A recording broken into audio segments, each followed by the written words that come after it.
okei kodote okei kobala poli mbongo ebele na winner ebongo mpona kotika mbongo awenze na ndako ozela Real a gagné bakosasala croisé bayaka buka handicap moi toli moi conseil moi matumboli esalaka bien donc mbote na bino nyonso bopona bilanga maloba j'étais comme présentateur na bino en même temps analyste lelo toyeli lisusu encore une fois na Otenika pour recevoir Tonton Bev également demain yang la coach pour te beta ma solo sur différents sujets d'actualité sujet au bino boye bobiso toyebi mais ozo senga éclaircissement ozo senga avis topé likanisi grande équipe Yadab raison pour laquelle il est toujours mis sur liboso na bino j'espère que émission oyo et que ça la grand plaisir on a kabibi quand comment présente depuis Belgique, Chrissalumia, le lot on a mis dopé derrière la caméra que le créer empêché. Tous en nos spots publicitaires pour que tout côté ça va inviter l'émission.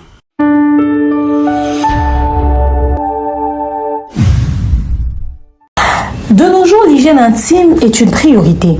Voilà pourquoi Maliane vous propose des produits d'hygiène intime à base des plantes naturelles testés et approuvés dans les plus grands laboratoires dans le monde. Maliane vous propose des thés de fertilité pour hommes et pour femmes, du thé pour bain à vapeur after accouchement pour soulager les maux de dos, gel intime pour hommes et pour femmes, produits pour les règles douloureuses, fibrome, endométriose, polykystie, myome, resserrement du muscle du vagin, trompe bouchée et j'en passe. Vous avez également des produits qui vous aident dans tout autre type de soucis gynécologiques que vous pouvez avoir. Ceinture abdominale, vous avez les protège-slip, les bandes hygiéniques et tous ces produits sont disponibles sur notre site www.maliane.com. Passez vos commandes à travers notre numéro affiché directement à partir de notre site et vous serez livré partout dans le monde. Maliane, pour une hygiène intime parfaite.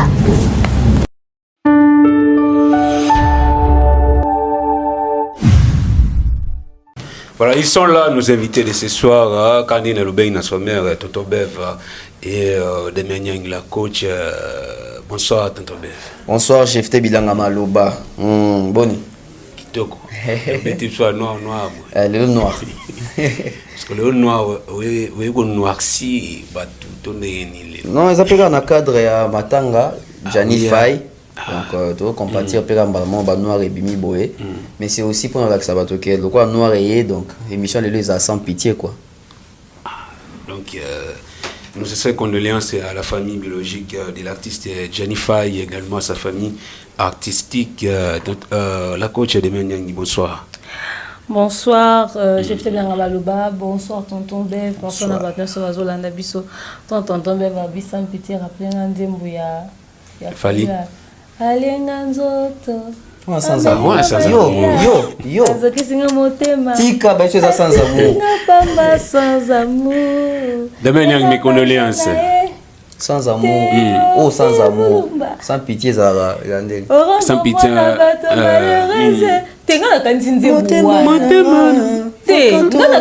Sans amour. Non, confond les titres.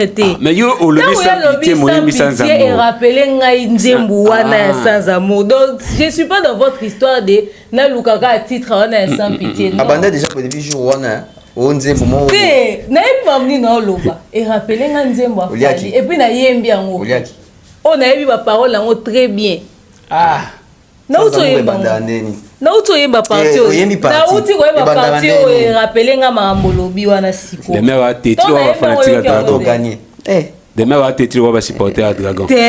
D'abord on na yebi bino bola mutu na te poli no libo lobisa na opino. Oui, rappelez nga nzemba fali sans pitié. Yemba sans matanga to na biboye. Et rappelez nga nzemba fali oyo ya. Alienga nzoto, amelinga makila. Ah. Ndengzembo nga na yebi. Baimbela nani? C'est fond là biso bayembi la ton na yembi awa Théophile Mulumba. Rendre-moi na moto malé. Boso ba boka keka parti wa. Bino ba okanga bino. Ba wana ngai. Yo ka so ba fali oliranga. Yo so so boyemba nini kit complet yo ibitande banda. aseki po akangami nayebi kiti complète oza sûr Ah. oyo tondo Oyebi ka refrain. midi soir na Oyebi ka mobutu na refrain. mutuka komi okea biso na abei na Boy, ebanda ndeni. pourquoi mpona embelo kaka ebande pourquoi mpona embelo kaka ebande ya nzembo wana tika no kaka tika kaka omoni D'abord, mes condoléances parce que je pose à la famille, il y a côté comédie, Lelo Jennifer Yatigibiso. Bonsoir également, puis mes sincères condoléances. Oh, merci beaucoup. Merci pour na condoléances na yo. Surtout les autres ennemis pour la famille artistique et famille biologique à Jennifer. Et Zouil Biso Lelo na journée. Bien koufira aboye, c'est-à-dire à salika à crise à koufi. Zambazana ya pe manakimia, force à lui, force à sa famille, à ses enfants surtout. Nzamba consolé bango, webi matang ezana makele les belé, surtout matang ya batloko ba comédien.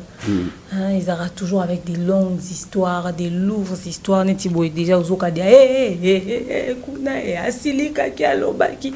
Donc on est en train de subir, on est en train de voir, on est en train d'observer, enfin. Tout les lana ba iba olela. Voilà, tout la famille comédie, famille comédien, pardon, famille comédienne, il faut loba. C'était les 6 au Bozala qui n'a manifestation un peu surprise au Bozala qui n'a le 9, voilà, au Bozala qui n'a Bellevue Kandi. En occasion, il y a 6e anniversaire, il y a Chenae, donc il est quand même des manières.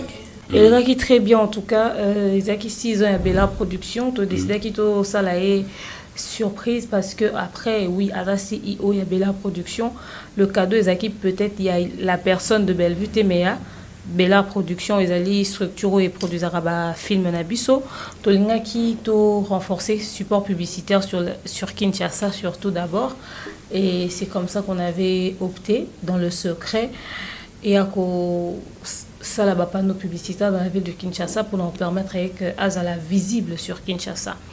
Alors, c'est ce qui a été fait. Totia qui va pas nos publicités, par surprise, elle n'était pas au courant. Tout ça qui est organisation, en union, c'est vraiment de manière très réduite. Je pense que Adouaïba qui est un manager, Bisso, ton équipe en communication. Donc, surtout les cas qui ont 7 personnes, qui donc surtout les belés, surtout les peut-être déborder un nombre 7 peut-être au bac ça tonton bev. Parce qu'il y a Bisso tonton soit membre panneau, à qui il y a Bisso tiska to kender au futa. Donc il était là, mais to vea qui vraiment que montoya batté. Merci na ba fan na yo ba contribuer qui financièrement pour que cela se fasse. Et les fans ne savaient pas ce qu'on faisait parce que to boya qui kolobelo ni to sala pour to garder suspense wana. Ça a été agréable, temporel que pour sa communauté, les familles Libota. La famille Libota, bon, on va s'appeler Makasi, comme on a que Kadong Ozakine na sans soin pour promouvoir Moussalanae, elle a vraiment pleuré de joie et c'était ce qu'on voulait, c'est-à-dire faire un cadeau qui va aller dans le sens de son travail et qui va lui faire plaisir. Donc, et ceux qui ont noté, bon, ça les ébélés ou ébélés. Voilà, tonton Bev, il faut partager le plaisir ensemble, la bandeko, parce que la surprise na Bellevue Kandi, le 9. Oui, j'étais de la partie. En tout cas, déjà, je tiens à féliciter les fanatiques des Bella Productions, des Bellevue Kandi la patronne, que je salue affectueusement. Et c'était vraiment une surprise bien organisée. Et tu sens que les fans sont impliqués dans ce qu'est leur, tu dirais, idole, leur leader, leur star. Après ça, bon, comme plaisir. Donc, du coup, moi, j'étais vraiment très touché de voir qu'ils se sont mis ensemble dans les secrets. Ils ont cotisé, ils ont sorti leur argent pour faire ce qu'ils ont eu à faire. Et aujourd'hui, quand tu circules à Kinshasa, tu vois des panneaux, Bellevue Kandi, consommer les meilleurs du cinéma congolais, 100%, etc. Ça fait plaisir. Donc, j'étais là, j'ai vu. Et Bakissé Ngapé, moi, Makambo Belé na Moutou. En termes d'organisation, en termes de surprise. Donc, c'est gagné. Le 15 mars anniversaire, on fait un panneau. Yo zanan. En tout cas, là, Moutou. On savait pas, nous pas des mains officiels. Sur idée, Baxi, on a Moutou et Zani. On s'en est surprise. On s'en est pas. Pour l'anniversaire à mère, les gars qui a. On essaie, mais tu sais, tous les sous-mères. Oh, mais on a beau le 23. Bon, c'est la sous-maman. On a mis ça la surprise. On a mis ça les panneaux en cachette. On a boutou. On a la mouki na bi waouh. Hein? On a mis ça.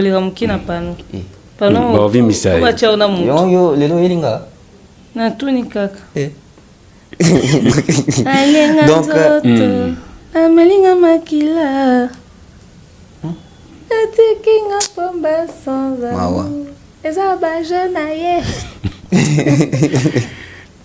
Donc au moins que ça fait plaisir moi que ma fan basali star na bango plaisir bongo et surtout la réaction aussi des Bellevue donc elle était surprise hein, parce que biso de nous un tournage dévoilé que bon on a dévoilé Oui, si bien sûr, on en a déjà parlé. Quand c'est un peu foutu non c'est quel Ah papa, c'est quand tu wapi. Et l'eau d'aboli. et c'est qui déjà Ah. Teleka. mais fallait vous signaler ngat on a dit qu'on a ko lo baté na bato na mo kana tia On secret. na secret non dans l'ensemble les agis bien et puis la soirée tous agis biso tout dans un restaurant j'invite d'ailleurs bateau tout bazo à vacances na Kinshasa en tout cas faites-y un tour vous a déçu bon lia comme pas possible Pondu moko elia marakuna. j'ai fait pondu moko ezawana on dit na kina mutambi pondu bongote Jamais. non ça ngote pour za promotion parce que na zone rapé bongote non ba vérité T'as pondu l'équipe maman en lettre, c'est que c'est niveau sous. t'as pondu l'équipe au soko kwa liaka pondu wana na ebi chose na été so acha ngoni na kati bato baya bapesa raison loso eza wana na ebi acha ngoni na kati shawamo basala rakuna na ebi acha ni na biloko Nebisio. achango belar tamso achango belar donc bato baya en tout cas ba resepela za dessus te tozaki ona ba bandeko ebele ba saratola ba tadingala pa ba Daniel Lebika Yams ba mundir ba visage belé emblématique ya théâtre na biso pour ne pas citer tout le monde ba papa Serge ba Bijou la reine ba Viviane ba Marie-Jeanne en tout cas bazaki belé c'était vraiment une fête autour il y a célébration on est à 6 ans. En tout cas, c'est des choses à faire à biso pe dabta musuzu. Une année monsieur Kokaka. Et l'équité. De l'homme pour ça surprise na Bellevue mais C'est étonnant. J'ai aussi son 431 na février. Yo 431? Oui. Nga combien des ans? J'ai qui créé le Il y a un confinement. 2020. na bandeko ba kama meneli bato ba miyebite bango. Manager. Il faut tout dans mon Non. mais il n'a faut boire date faut fêter. Faut boire date. Mobutu ayeba. Mobutu ayeba. Il kaza ba papier tout ça. Na kamera neni bo miyebite. Vraiment partir peut kokata ngote ko. C'est on maman importé pour biso. T'es AKM, le manager le plus discret du monde. Donc espoir c'est très grave pendant donc encore une fois oui d'abord à la longue tu as 50 ans au moins tu 4 ans déjà oh c'est terrible t'es bois mystique moi aussi de ma part j'en profite de tenga la bigena boko sinane dans to sinane ah papa parce que nga sula na mystique mais ça kala mingi te mais kala mingi te donc aka mi faut on dirait to aussi déjà une année par rapport officieusement c'est là on dirait officiellement une année par rapport à neto banda retourner na jardin on a toujours décision ça yana lobi une année dans c'est quoi officieusement une année c'est quoi on dirait kala mingi te to ko ça une année un jour to futa garantie officiellement mais jour to bandi siko donc faut que vous décider dans activité anniversaire faut ça la quand exact jour to yokana ki to sala le point oh ou bien jour to yokana to sala dab ou bien jour to futa garantie na papa aller ou bien tout ça de gens jour to soit qui jour to se décider à to chanter parce que to soit na jour wana to chanter jour to décider pour to soit jour to soit na wana te et tombé faux bon c'est qu'il faut to soit na chaque célébration na donc on a préféré il faut ça la jour yoda ben nouvelle configuration et bandai jour to yokanaka to jour to jour ma activité bandagi awa bon plaçons les bureaux il y en a marre jour ma activité bandagi awa t'inquiète pas jour activité banda awa et ça net jour ni jour to décider to banda na balcon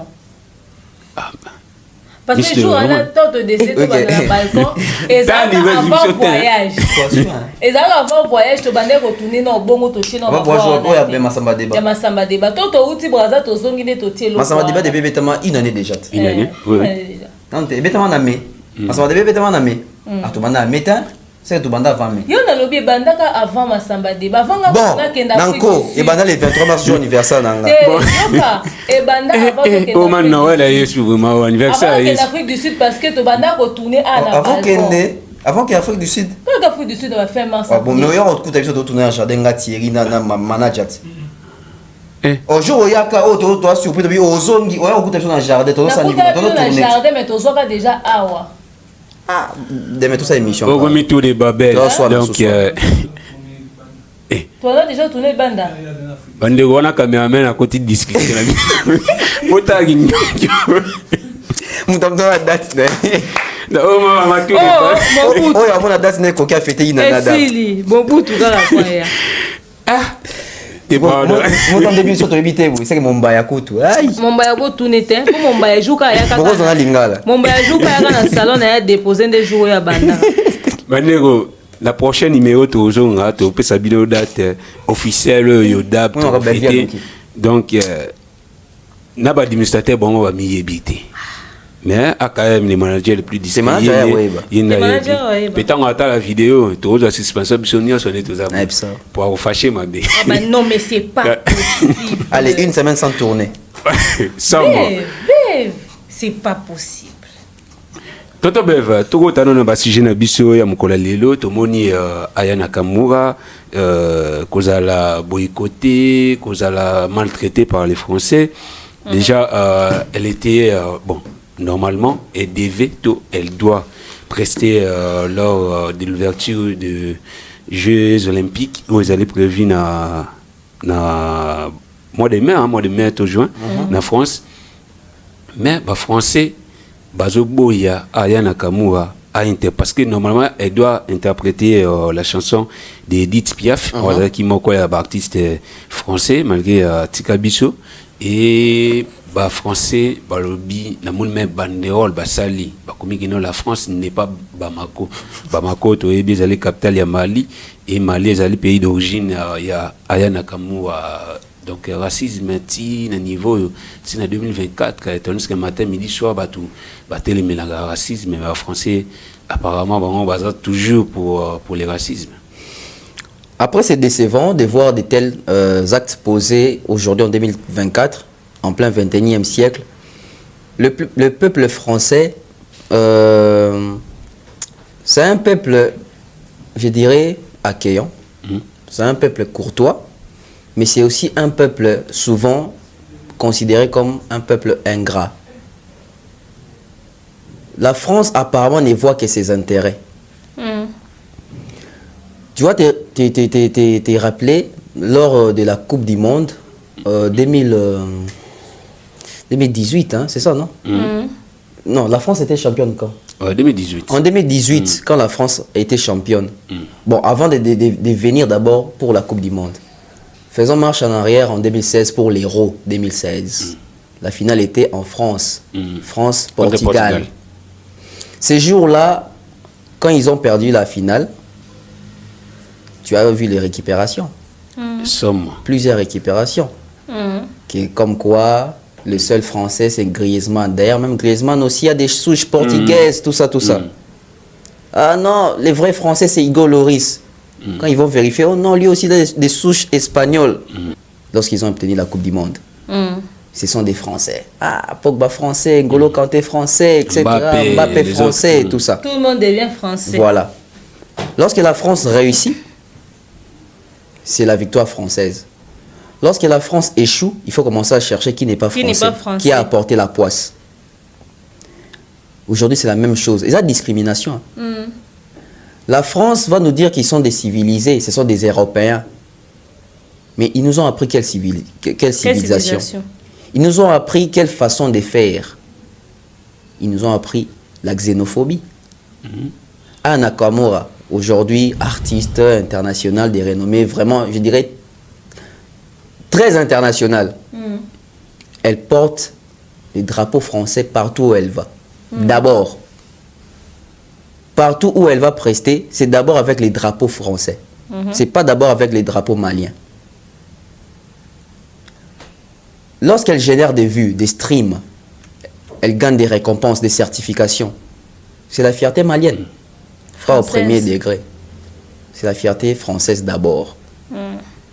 Mais pourquoi si elle doit interpréter une chanson chantée par Edith Piaf, qui aussi, selon l'histoire, n'est pas n'a pas une origine française d'origine. Elle n'est pas de souche française. Voilà. Pourquoi ça fait mal? Pourquoi ça complique? Pourquoi ça énerve? Vous allez comprendre que l'homme européen, l'homme blanc,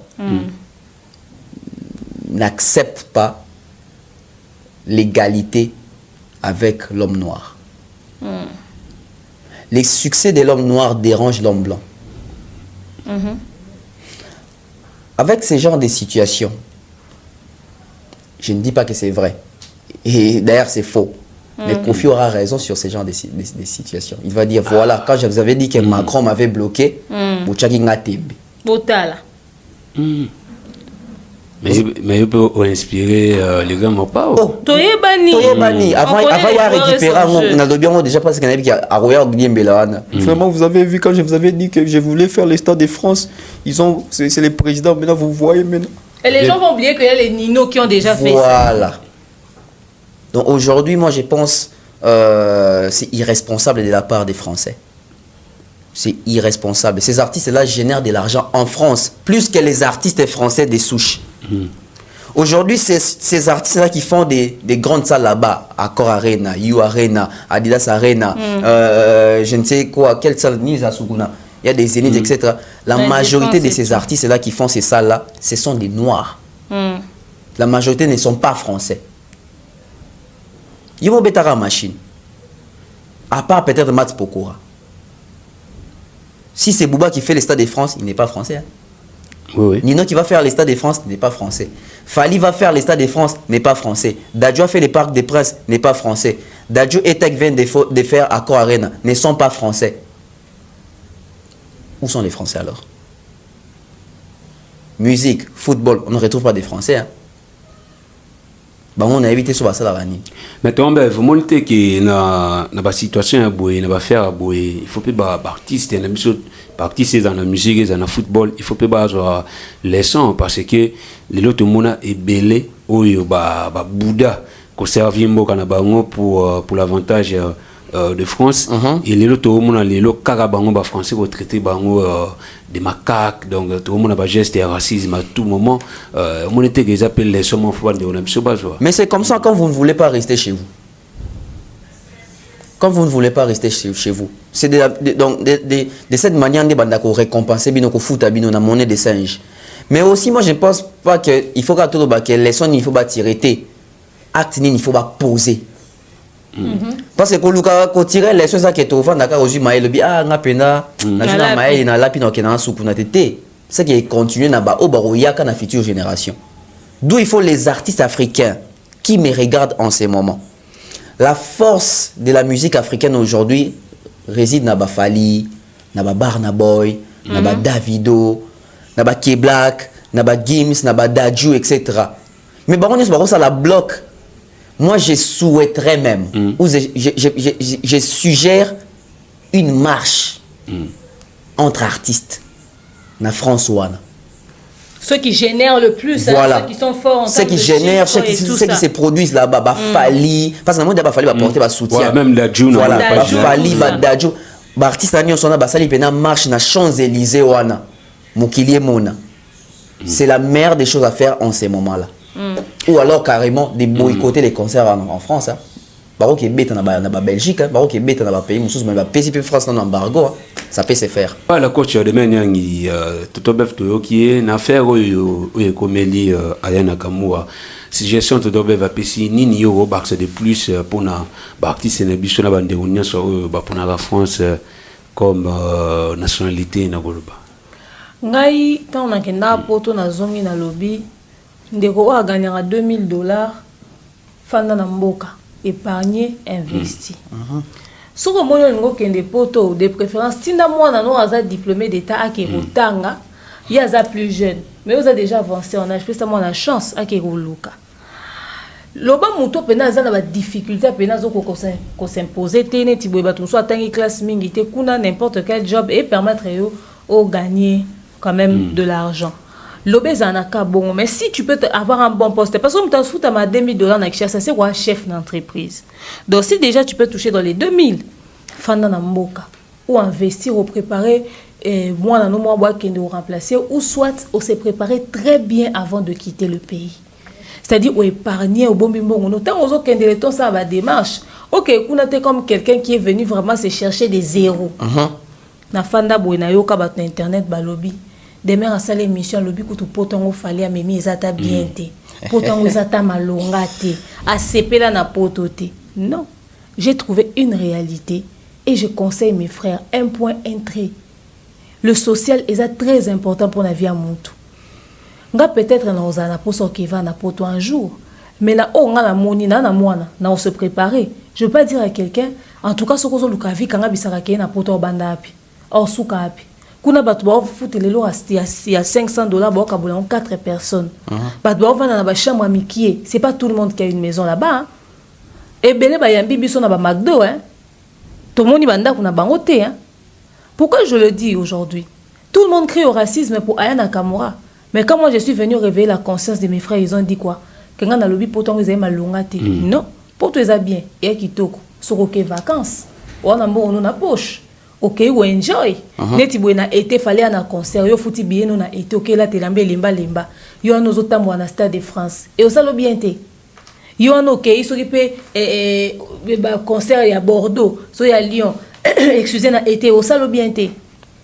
OK. Ce que luka vie, on a vraiment à zéro. Prépare-toi.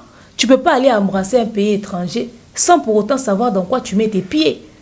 J'étais en train de dire ça dans une émission. La vie est dure partout aujourd'hui. Je vous dis bien partout. Et ça n'est pas monter dans le monde où les choses sont faciles aujourd'hui. Voilà les gens comme Aya Nakamura, à Comistar, à Côte-Sarambo, on a François, on attend des traité.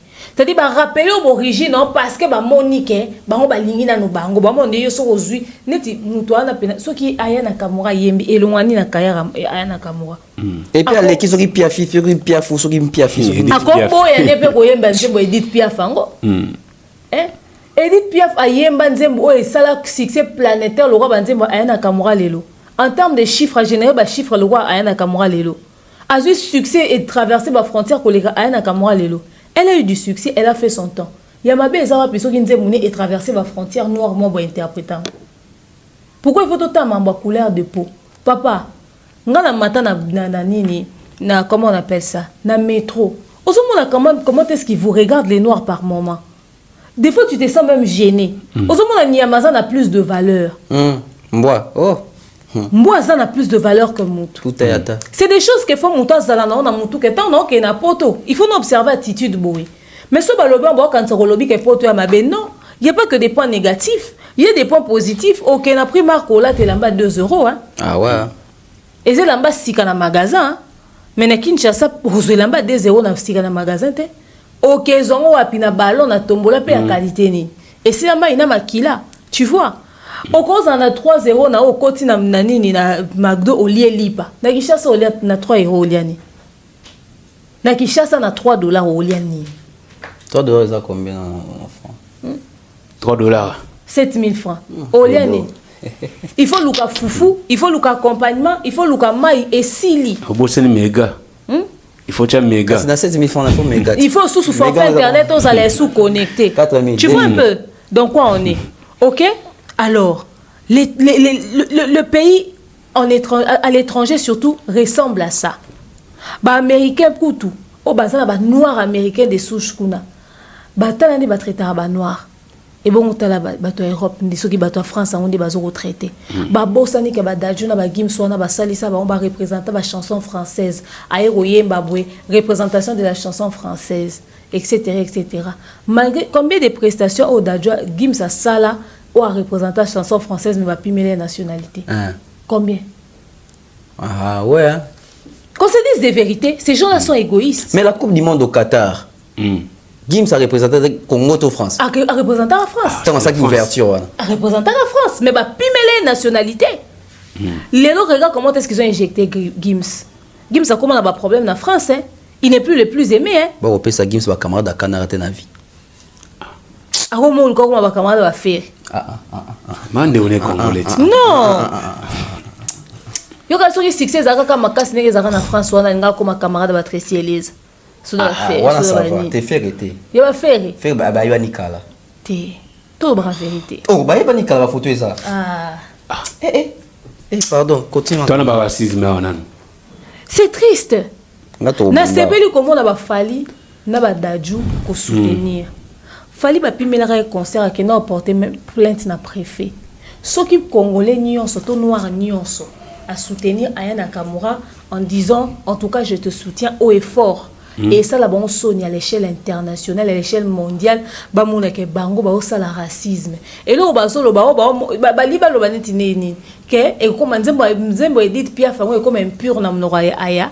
Ou alors bah français bien non, elle utilise le jargon à jeunesse. À ça le style de musique n'est pas sa jeunesse, pour sa ba coloté. Mais na ki Aya Nakamura d'interprétation ko pesa ngo lengimo bo. Alors longo spiritualité et qui mis sa Saint-Esprit, aya za na succès on so so yemi nzemwane o pesa ngo suma kam. Elle sait pas chanter ba zazi wana o ba kenda ko sa The Voice ba yembani. Na ba Jennifer o ba sala The Voice ba yembani. Banzembo la wa baba pravi ta ba biloni banzembo la wa est-ce que ce sont les noirs qui font fonctionner l'industrie musicale en France? Ah oui so bango nyonso ba beti liboko na mesa ba telemi. Combien de français ba telemi sou baloba ba Vita ba Slimane ko dans un peu français français té banani on ba telemi est-ce que Garoso to vérifier bien un français nani on telema nani musique français ni en te malelo mat pourquoi kutu azé suna succès zaka na ona ka wase ba didie de chant fo abota bana mo ba yemba lelo eza baba na o nyoso ba yemba o baba nyoso bazo yemba ça non ka baba noir ezaka d'origine na abota mi na France mais d'origine muso mo le mundele man algérien oui banino wana Zidane français yemba garçon ni ba rappela Zidane qui a algérien. Écoutez, Zidane, tu as vu ça au mondial il y a 98 somme. Et ça garçon mo pas ça succès mikolo na France bo. Na bosa ni ku kombo na epé garçon. Nani? Te. Mususu boye. Que le pardon ko ta chuma na monsieur te pardon tu na caméra. Nani? Ay ba banzemo be banzemo ni ça ba succès na ba TikTok. Ah yo pe susu. Oui. Kobaladi.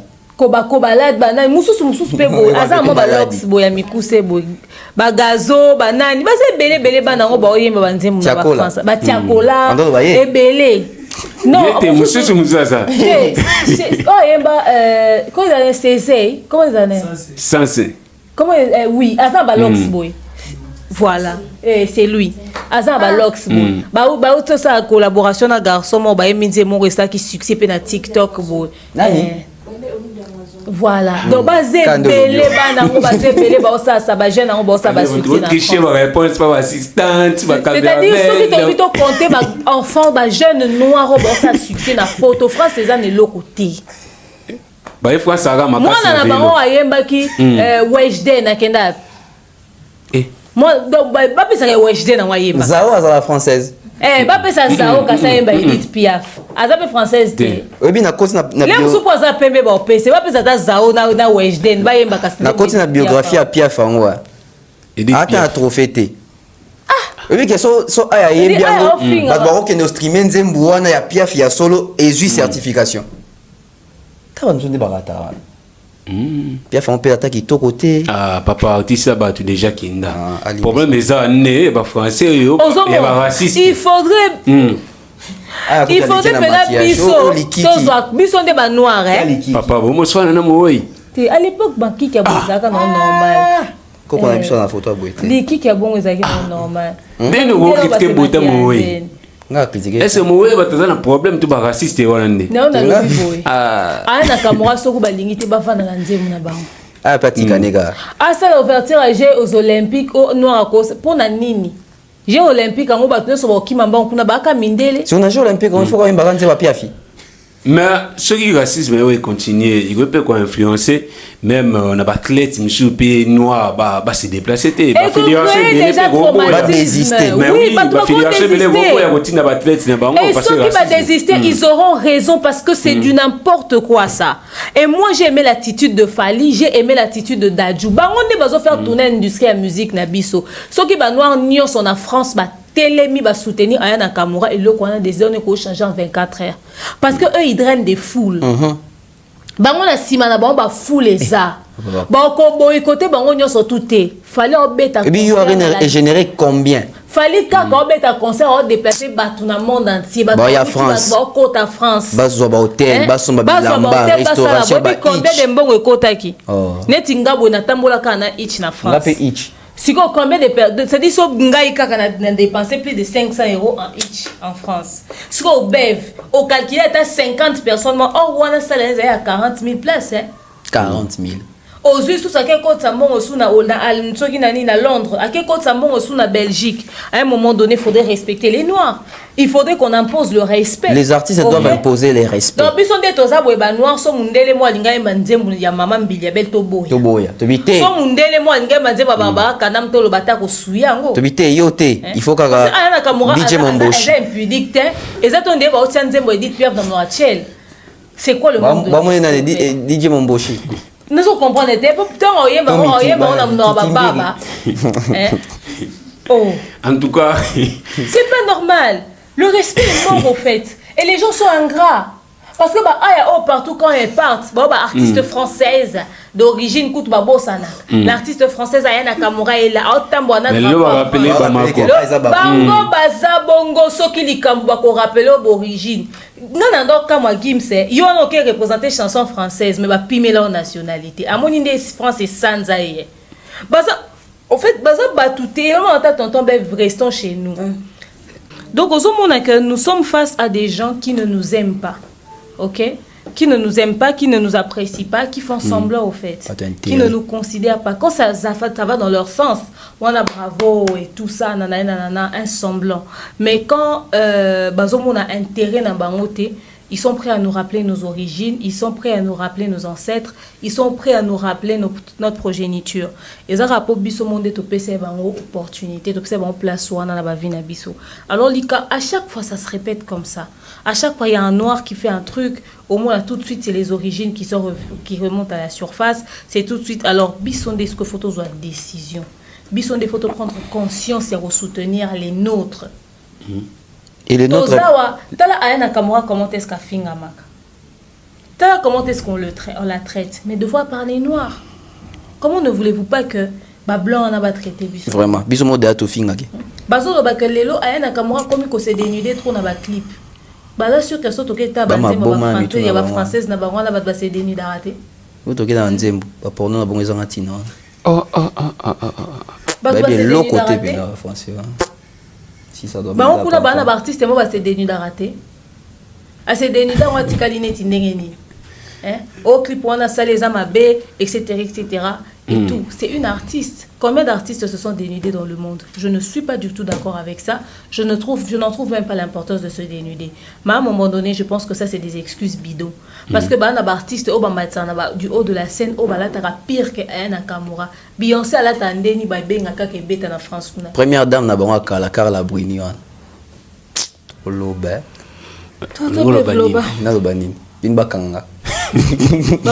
Congo. Macron, en tout cas, donc, tous les options ça n'a pas français, mais tous les ça tous les on a biso surtout parce que net aussi l'émission, ils appellent la batmission peut-être lobby pe balinga qui bâche ni nationalité pour na ba marambasala peut-être footballeur, peut-être musicien, donc tonton be valba que l'homme motu ya bourgeois les santé mais ba agir, on boit agir pour ça la bien peu côté wa musicien. Et au salaire bien ceux qui mobilisation et salami pourquoi pas au salaire marche. Et tu sais que ceux qui marchent en salami non on a clic on a ils en aura déjà déjà un bon terme hein Dadju, Fali, Nasa, qui est black mat pour les français. Voilà. Après par relation bien à Nakamura. Donc ça bien que na marche on retrouve relation bien à Nakamura. Mat pourquoi na Nakamura les cartes et puis combien de fois clash araï. Kala. Il n'y a pas longtemps, lobby a outil lobby mo sur Misusu. En tout cas, on a évité que bazar. Il y a un agent ça qui s'est Léo. Je sais poser question. Oui, mais ça là bien ceux qui va musicien se mobiliser pour ça la marche ko sunga to côté là to défendre moko ya biso parce que Ayana Kamura même si elle est congolaise mais elle est africaine biso tout africain et pour ça là bien toto bev toto là Félix Oisé quoi na entretien na ba ndeko journaliste moko toute une question apparemment émission où il fallait pour pas au bisona soit tout ça émission tout le non on voit une autre image de fallait pour pas mature fallait pour pas exemplaire na émission na azo clashité raison pour laquelle parce que belem balobi même qu'il fallait émission de matière la té mais Félix Oisé quoi de sa part mon il fallait pour pas orgueilleux abi artiste ami comme ça donc Michael Jackson kutu abana comme ça mais avait fallu pour passer le contraire même peut-être pour remarquer qui orgueil on n'a pas fallu pour me peut-être pour ça. Bon après il faut connaître le contexte de l'émission. L'artiste est venu répondre aux questions. Il y a des journalistes, il y a Bandeko Bayambake. Bandeko Bayambake, il y a des gens poser des questions. Nous avons une émission faite à dessin. Donc besoin de questions selon émission a fallu. Telle émission a fallu baeli waze ko ba question wana. Peut-être waze ko répondre sans pour autant savoir que c'est fallu aussi peut-être. Mais aussi waze ko est-ce qu'il fallait qu'à répondre quand ba question à dans sens il y a bon wazo mona dire que bazo tang il est même comme fallu comme référence à ba question. Wazo mona. Mais après wazo ko bi ngana na mona Jackson te komi kumisa grand. Mais pourquoi tout le monde prend toujours l'exemple de Michael Jackson? Faire un exemple de l'éternel. C'est comme si on a remarqué, on dit que l'artiste congolais, Bazala tellement distrait, on dit Babika Jackson. Babi Stevie Wonder. La référence internationale. Oh, Stevie Wonder, c'est Michael. Tu as une référence à l'artiste congolais. Sur le plan international. Moi, Congolais, tellement que tu as dit Jackson des dangers. Plafond. Comment le soir de Jackson doit contredire Azate. Monsieur Oisé Kwaza sur Atala intervenu sur Jackson. Jackson a zaki humble pour ni ya kimagi ban pour ni a sundola ban de connaît pas sa carrière solo. Pour ni yim tazaki humble dans l'émission na ngosa andoli ngasu ko mentionner même comme Jackson 5 te ban de connaît. Yim tazaki humble. Babi makamu Jackson a sala grand frère na e o signer na la belle Motown en avant, je crois sur Motown sur ni avant. Bah babi ba histoire te hein. Pas que tanga ba histoire. Bah qui t'a documentaire. Pourquoi tout le monde a joué à Jackson exemple? Déjà, niveau. Déjà Jackson n'a ça même pas plus de 50 interviews. N'a écouté 50 personnes qui belé. Nous t'en étant au lobaming était Bolinga Sani. Bolinga Sani est indéni. Mais après, l'artiste aminé, etc. Tout ça. Est-ce que tu as vu Mbango? Mike Tyson et pas Mike Tyson qui Mohamed Ali. John Andomi Koumsabi qui est les plus grands de tous les temps. Au Canada, il y a bien orgueil. Et puis si il fallait ça orgueil. Donc son moteur qui est mis dans une période de fier, mais ça sollicité. L'artiste a mis comme ça, fait pas comme ça mais moi je. Monsieur Oisé quoi Azouaka toujours. Papa il va comme exemple. Attends la intervention ça poème. Non peut ça Christian peut-être à partir de sur compilation. Il y a des propos tenus, il y a des artistes en train de moment à gloire. Taboulé. Papa Wemba. Cousin sa question de. Kofi Olomide. Je crois que le capé qui est terminé. J Ben Piana. Werason. Voire même Ferré. Pour nous surprendre bateau. Na yimoko Oisé quoi. Parti mon Santiago s'est vanté. Hier le bakezagi ni modestie. Il va annoncer à Christian Coton en la bisouam. Mais après tant d'autres on a la logique des choses. Ni ba bengaka ko s'est vanté comme ça. Ezani. Est-ce que muto o abi kumisa ça muto azanya loko?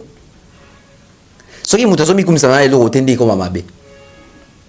Ainsi ngata msunde na zabu na biba ondinga zabu na chaîne nga 15 000 abonnés. Nakosi. Ah rien. Nakosi te. Mais ça net na zabu na biba na zabu na chaîne moi 200 000 abonnés te. Na se vanter na dokuta wande nakosi. Parce que so muto bi o azana ngo. Mabe. Yemoto grand prêtre que sur le bas je suis le chemin la vie et la vérité. Papa avant stade ya waze ko bien que alors ça spectacle non to monate. Même Jackson na do babongo ta. Oui, bon exemple. Non, quand Jackson en tout cas concerne au salle spectacle là non bon monte na mukili. Puis à mentionner même Wengi, Albi a corriger Wengi le spectacle. Donc quand il s'agit des autres, ça passe. Papa, Kofi Olomide aloba ki nga na musique akona mutu akoka na ngazate banda na wendo ti lelo. Taloba en 2024. En 2024 est confirmé. Papa Mbaloba Kotinda mbongo na facilité et commandé Lisanoé grâce à Tap Sans. Et oui, ma communauté, vous êtes en Europe, au Canada, aux États-Unis et vous souhaiterez envoyer de l'argent vers la République démocratique du Congo ou le Congo-Brazzaville, c'est très simple. Téléchargez l'application Tap Sans, demandez le numéro de téléphone de la personne à qui vous voulez envoyer de l'argent et rassurez-vous que cette personne a Orange Money, M-Pesa, Airtel Money ou MTN Money. Prenez l'identité de la personne qui est enregistrée, notez-le correctement et surtout, mettez le numéro de compte associé à votre carte. Mettez par la suite le montant que vous souhaiterez transférer à cette personne. Retenez ceci, dans un système, il y a code promo. Ce qui est code promo demeure, DEMEURE. Tanguyo okosala envoie Yakotinda Mbongo okofuta kaka. Zéro frais de transfert. Ndekona akoyamba mbongo en toute quiétude à partir ya téléphone naé et cette personne pourra se diriger dans n'importe quel shop au coin de son avenue sans avoir besoin d'un code. Juste aller et retirer rapide, fiable, sécurisé et très simple. Tout cela grâce à Tap Sans. Avec Tap Sans, pas de problème de connexion, pas de retard. Une fois au Tindi et commis, tu tapes et tu sens. Code promo demeure. Recommandez-le à tous vos proches. Tap Sans. Ah, l'équipe en haut tout quoi. Papa Mbaloba ki nga depuis na banda musique nan mutu égalé ngazate. Quel choc. Quel choc. Jiba vanda pena plateau problème ou kendi babi ngande azabu na mito na za incontournable. Souverain premier. Oui, Raloba Kazali, meilleur star du siècle. C'est-à-dire, dans le siècle, il va falloir boyer l'autre. Fallait que il y ait ces raisons de bongo et il solo là bien. De Kofi, papa, papa, boulay, bozate, il y a des meilleurs nini, il fait des artistes à siècle. Quand c'est ici, il va falloir boyer l'autre. T'as niveau. Non, bateau baki opposé fali baki opposé comme la question. Ba moro na no balanda ke émission bien té, ba comprendre le roté. Ba journaliste té. Somme.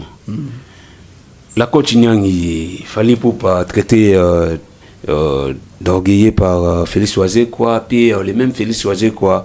La question batuna qui est concernant coller sa musique, il y a le biwi, coller sa musique, il y a Missène chalet sa musique, tant au foutaka bambon on a ba chaîne pour que tous les cas, tant to qui na ba trace, tant to dans après si mon exemple belé où il a ça vraiment qui non mis sa musique mais apparemment contexte fali pour parler là les cambo yona barrière ça bande ko ba apparemment on a des contextes différents. Na kamwe Félix Oisé quoi très intellectuel, très intelligent. Très réfléchi, baebisi balobi yo posa rason nzembo bimi oké au foot akuna pour bête et tout ça donc yo pour laisser sa musique. Il a répondu à cette question, j'étais choquée, j'étais en mode pardon. C'est quoi le rapport? What? Quelqu'un qui part payer pour une musique n'est bête, allez c'est musique ça c'est normal. Quand on parlait de relier sa musique, on faisait allusion à toute autre chose. Métaphore, on avait ma casse si bon compliqué, ma casse si bon le roi avait à Satana, on va barater ni comme ça, il montait à ma baie. Ah! Pour nous comprendre, c'était l'on est compliqué dans Malouba Fali au fait. Pe fala lo bana linga la langue maternelle biso nyonso. Ce que zakata bakata en français. Coller sa musique dont il faisait allusion, c'est tout autre chose. Fali niveau d'études des arts D6 karat. Mais après ça court là-bas. Là-bas docteur en droit, docteur en économie. Mais ici on est l'équipe la moitié, plus de la moitié à République na maeli. C'est-à-dire là on a lobina oisé quoi koko répondre d'abord journaliste. Comment est-ce qu'on sortir ba propos mutu du contexte. Quand il parlait de ça, il faisait pas allusion à mbongo yo qui est fouta.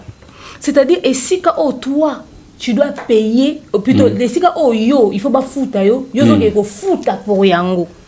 Place Falazalaï. C'est de ça, c'est à ça qu'il faisait allusion quand il disait. Ba yebi na bango pe. C'est à ça qui faisait allusion quand il disait qu'on liait sa musique. C'est-à-dire, là où on est censé te payer, toi, tu payes pour y arriver. On lui point ni comment fallait t'embarquer à orgueilleux à ma bé. Parce que les gens le comprennent de travers. Et dans cette communauté, quand tu as confiance en toi, quand tu as de la personnalité, quand tu sais ce que tu vaux, tu sais comment tu te vends cher, quand tu sais que tu as de la valeur, ça va dire qu'on a carrure, on a personnalité. Bah, tu vas tout. Ba rabaisser yo, ba marcher au-dessus, ba créer le même histoire na au salité na au lobité.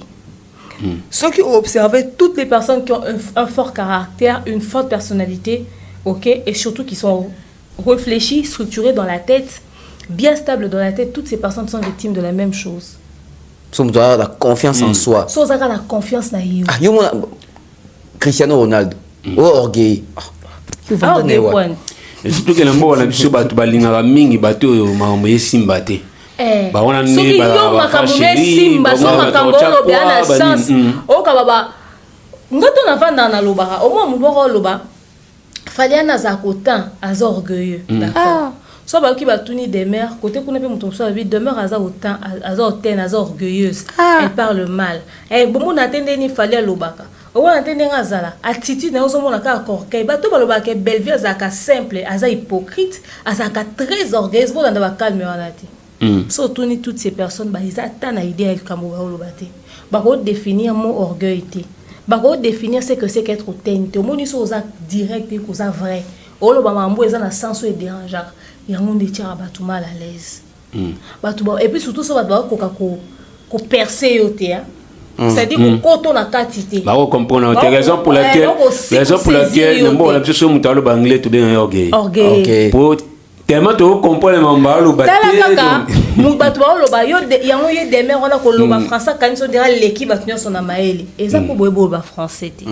Ça choque. Voilà muki nda kuna biso na kuti mama biso na ko so ba français. Bonyo ba lingala. Biso to ba no ba beta pour lobi français. Pour le Lingala phone. Oh, allez, va dormir. À genoux. Mais biso ba beta biso pour bilingana ndako. Parce que yo pas bi okuto ba lingana ba parents. C'est pela. Faut tangezani. Okuto bana mike na France ba lo ba français mais demain on a kanisa ka soko azoba moi français ne on a. Mais assieds-toi. Ba vous les français ne maye. Boza wana boza incapable bazo aider bino na interpréter note ou en français ou ti pays francophone pour ko kozo mukanda na France mais ozo finga français à demeure. Demain comment kutu na ba faute beza problème tenga na kobosa na S na kocha I na place à U na kocha na kobosa na bongo yo ata moko yebité. Yo ata moko yebité. Ben voilà depuis outil pour toi comme orgueil. Ah. Oui, je na mon commentaire là. Nous sommes dans une communauté comme ça. Fali est victime de la même chose au bisoto subi ça. Au lieu que vanda na mwa ba loba dabwana niveau baza ba hypocrite baza mabe. Moi comme Albert Ier. AP. Ando sala na sur biso. Salutations à toi. Balobi Albert Ier. Moi comme si tu savais ce que Dab pensait de toi. Ah. Mouton azanani. J'ai fait mon comment. Oui, ça c'est capture na tine bev. Premier. C'est-à-dire parmi les personnes au couteau, Togo Kanisata ko tongete to ko beta li solo d'une manière ou d'une autre. Albert Ier. Donc son lobby sur Albert Ier, c'est total missionnaire. On pense quoi de lui? T'as un niveau.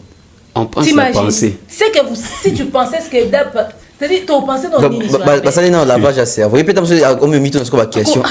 Balobani sirnga.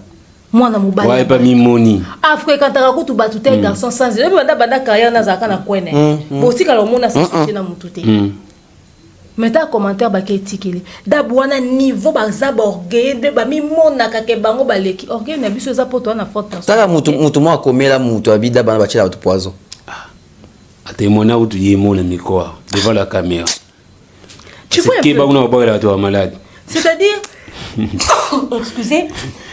C'est-à-dire, quand les gens n'arrivent pas à te cerner, ou ils n'arrivent pas à surpasser ton intelligence, quand ils n'arrivent pas à être comme toi, quand ils n'arrivent pas à atteindre ton niveau, ils vont t'accuser de tout pour te descendre. C'est à toi de garder ta position. Mouta fréquenta fali to lo ba fali az orgueil. Nga jona kutana fali fala sola na onde ba banda kala. Moi journaliste mon na TV lo ba que fallait approcher à batouté, c'est faux. Tout dépend de la manière dont tu t'es comporté. Et tu te présentes. Et la manière dont tu te présentes. C'est ça.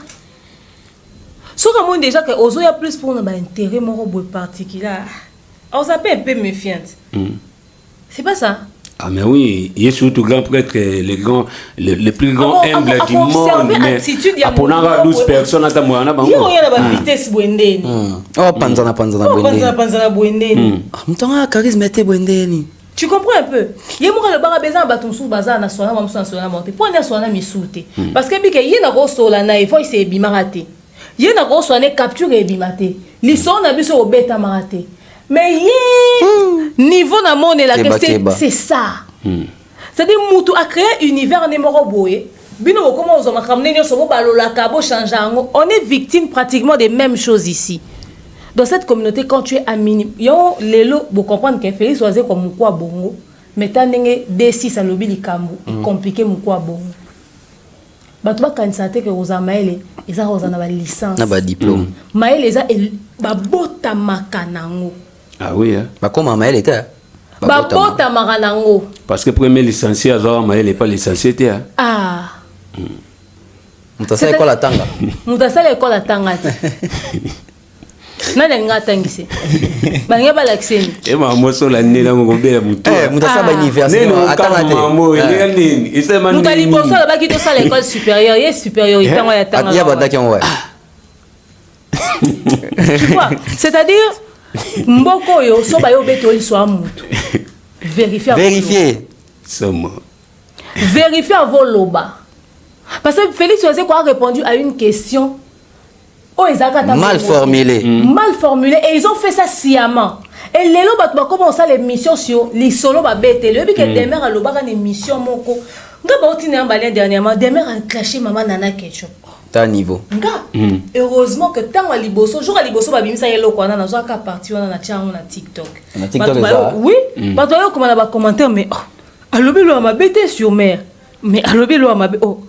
Et on a parti où ça existait tu as parti à TikTok quoi to comment ngambu mo boye to ça l'émission il y a 2 heures du temps mais mutakati parti à 3 secondes marama wa analyser émission mo bimba il y a 7 secondes elle attend boussi ngo ba tu peux pas réagir il y a 30 secondes manque à vérification ndé Félix Oisé quoi biso toza victime mambwana oui. Au moins, on a tala kita bandi au fingo ba sali pe belé ba comme au fingo est belé. Mais pour na likambo ba comprendre et puis elo mususunga na ko loba. Rapidement de menyang. Elo mususunga na ko loba mayo eza na mungwa. Mayo yo eza na mungwa. Amoni to epse binos. Comment est-ce que mayo eza na mungwa biso utanga ba bima ya na buti. Est-ce que yo za kata compréhension na yo katika partir mayo eza na mungwa est-ce que développement na yoki. Est-ce que yo qui suite est-ce que comprendre c'est-à-dire comment ça émission muta sali ndenge mususu yo opesa ngo contexte na yo et puis o lingeza bon et puis on réussit à convaincre batu keza bon ba ko pe convaincre basusu pe ba convaincre mi on a aucun mutu à lobby bomoni demain bomoni ba demain ndenge ba loba parce que ba comme ko changer maloba to loba de la même manière mais to en même temps na émission nyo sorti les émissions et kesenaka oh pourquoi non les mususu yo comprena ki na ndenge na yo kuna okanisi ke to est-ce que tala ki na émission mobile l'émission de salaire l'autre fois na mona ba ba courage de mail l'autre monde aux en énergie au pesa raté te big no za show vraiment non na so bela na uti na ngo hospital na uti so bakisi na yo lemba ne makambu waze kwa te ba to ba biso le gabiso waza non au moins mutata bi na moi c'est longino on dit ça battu oh des fois to ko za to komiawa Christian Lumia kuna sise ba montage te courant koto ekende songa to kuta na ba problème belé et impacter même l'attitude dans la plateau. Et ça, l'émission monte ça qui n'a déballage. On était tellement épuisés, j'étais obligé d'être sur le plateau. Émission où tout le monde au quotidien déjà. Ouais, au quotidien. Émission où tout le monde plus d'émissions à tonton. Mais même dans la chat, on va pas des mères à Kondi, des mères à Mawa. Pourtant, période d'avant, organisé ma surprise à Bellevue. Apparemment, c'était 2 jours avant manifestation. Avant manifestation à Bellevue. Donc, comment qui stressait dans le panneau, il imprimé, au sol, il faut pas mettre ça au camp. Et ça aussi, ça nous quitte au Kenya, tout ça dans l'activité au sol, dans zone qui vit la même boutou pour que ça abacha. Mais les gens disent que j'ai maigri. Là, c'est un micro na yindi. Ah, on peut pas combien de temps, on peut voter lien. Ah, mon bien. Il y a beaucoup de ça, notre occupation à déménagement là. Il y a pour le poignet. Non, le bâté poignet. Bon, on a déménagé, non, bon, justement pour finir, il y a un moni Félix Oazé quoi, à quoi na bato bongo na plateau. Ça dit bato moko boye, bakolo balika ma fali à l'obité. Il faut pas passer en forme ya bon, bah créer matière. Au fait, bah créer matière. Moni émission nion so fali à sali.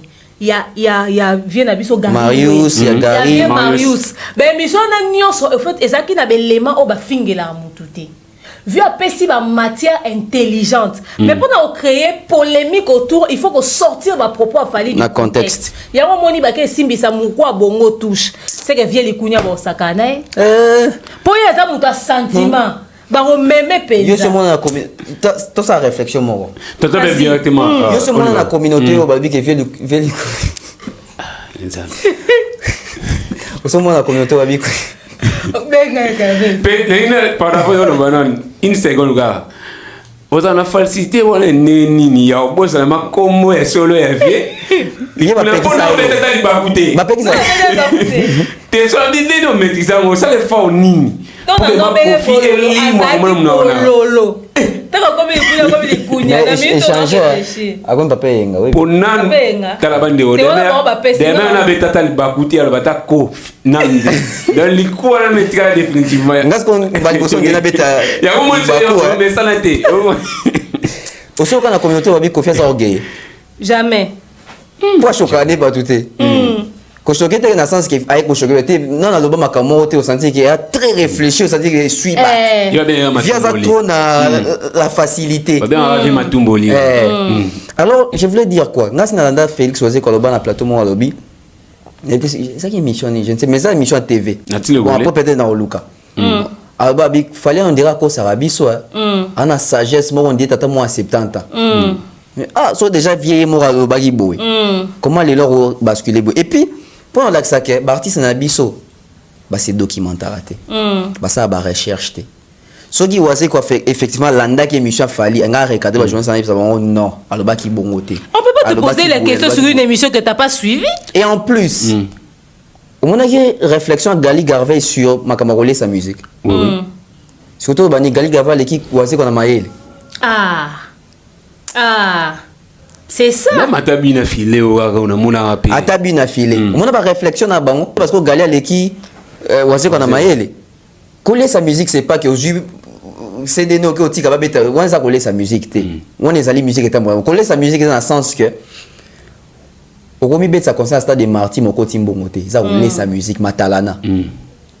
Oh faire ça là qui oh faire ça là qui oh hier moko Oazé quoi ça là qui parce que le Pakistan en général mbongo il a perdu beaucoup d'argent coller sa musique ça que OK place moko boyer bazio na juste valeur notée fallait y on va payer 15 000 par exemple pour abeta yo yana ba obondelo oh mataka to futo sima mataka futo sima sima na 200 pour une fallait t'envoyer au PC 15 000 quand on est boy ça na simba 200 coller sa musique et ça que fallait signer contrat na vivendi abeti ouverture yo eko créer fermeture na ndenge na ba personne bon côté ba simsa au touche ba bati yo des prestations na soirée moko mokile monique obeti mais na monter mon poche no bi que cotiser le roté dozo laisse sa musique ozo prouver réflexion vient Oazé ko kende mon réflexion à déplique sur ma comme fallait le baki c'est ça est-ce que musique ça mutu pour aller ça est-ce que musique kende la toilette c'est la réflexion à mutu c'est la réflexion à mutu Pomba pour moi quand mutu même en français de réfléchir té t'as en français en tout cas moi je suis en train de nourrir ma chaîne pour ni monétisation on nourrit nos chaînes avec quoi les vidéos est-ce que la chaîne est à mutu ozo mo ga batu mawa et les combles les a qu'il fallait ba na lingala. C'est ça. Moutalobi na na lingala. Et puis il fallait que tu na mikolo te fallait na ba jeune. Pour petit conseil na ba jeune. Ba jeune botalanga. botika coller sa musique. Apparemment tout le monde se considère jeune. Il fallait moko après c'est ça qui paye qui non yé na début na yé il faut bimi déjà ça li combo si comme musique de ce que fait comme qu'ils ont landa ndé ya zo ça ba fier pour na 3 producteurs pour le métier na Stade de France et puis l'Olène donné azana pour ebi oaza. En tout cas et ça la passe les lots mutal balingala mais bisomo balingala faut ne comprendre était donc éviter il faut cette mission il a fallu pour payer bana au sein mon la langue national Chiluba Kikongo Swahili. Ozomona ke batu baza tellement limité nazota la matanga ya Fabregas son musicien est décédé. Olivier voilà. Ouais Salini Nasuka Robonze Fabregas azopesa discours azo raconter justement histoire vécue na musicien na mon ami baoloba na ba commentaire pona nini Fabregas aoloba na français. Ke koloba na lingala te. Tous un pays francophone. Et choqué bino pour nini so Fabregas aponi koloba na français. On le fait kaka expliquer mon lingala. Regarde d'abord comment est-ce que les gens se créent un complexe des fois.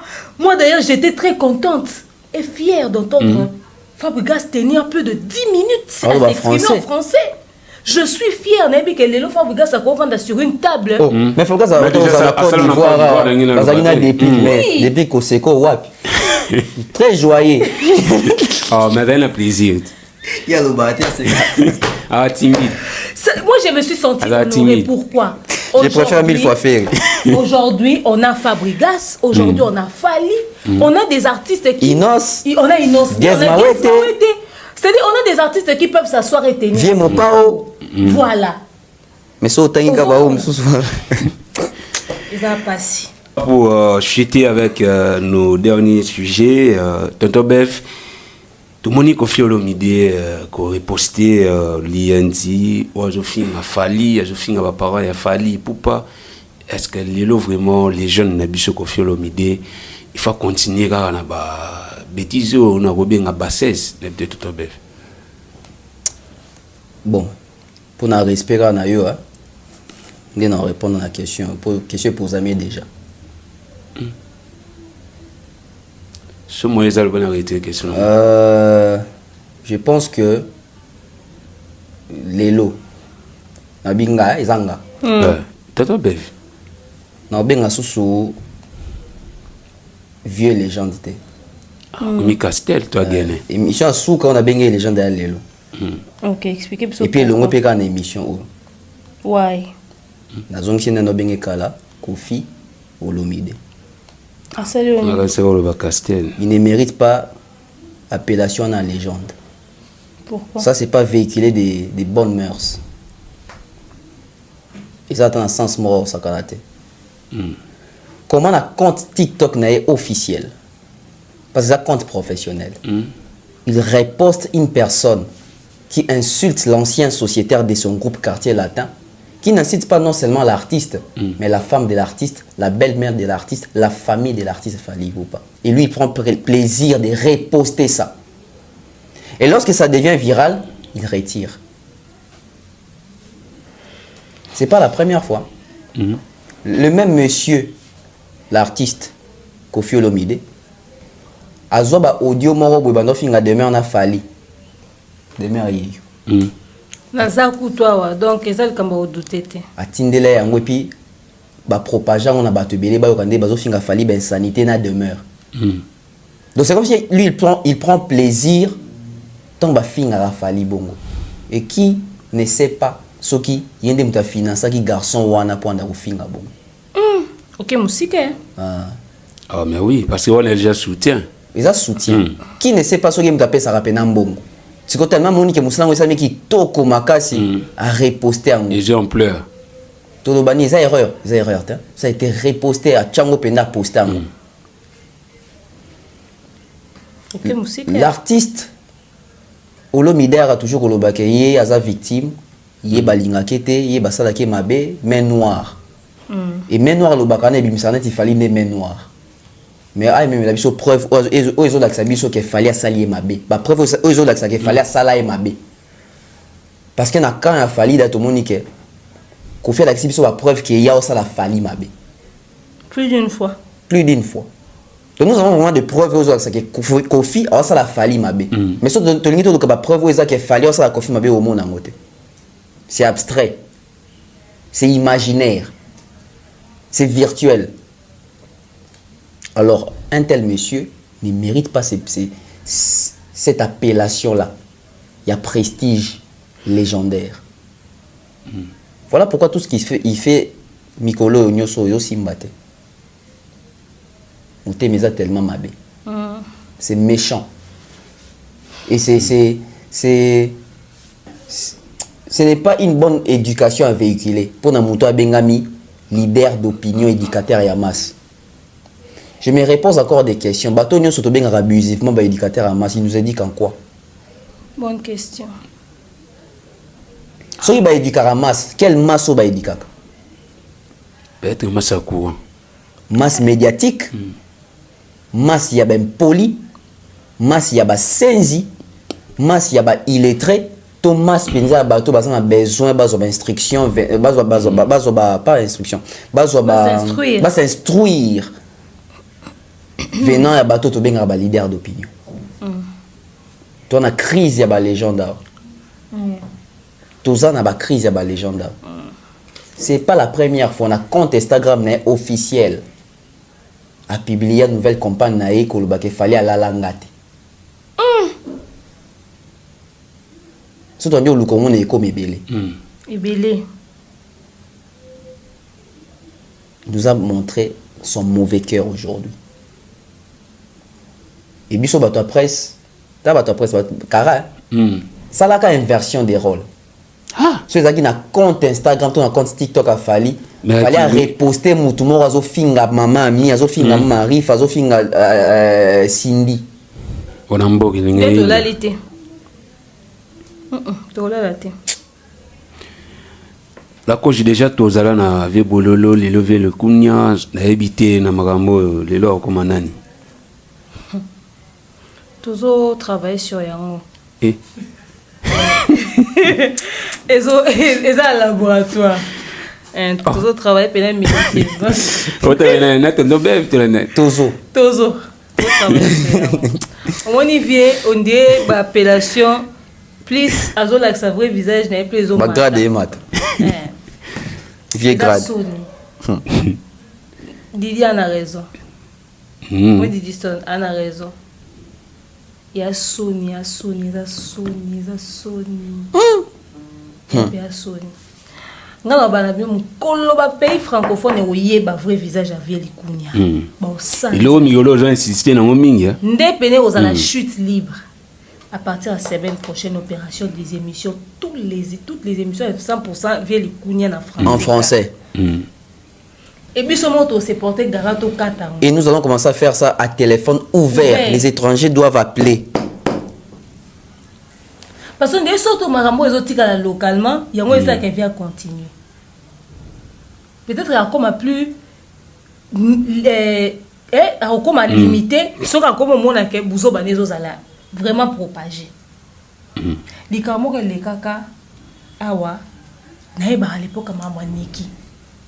Sikoyo Camille Makoso a salanyo alingaka osala live va se prononcer parce que Barima déjà qu'elle fait les coups zaka d'une manière ou d'une autre impliquée. Tant que Camille Makoso a côté live to bi modèle à côté la vie les counia. Trop bon to bi oyo coup de fil et l'écart.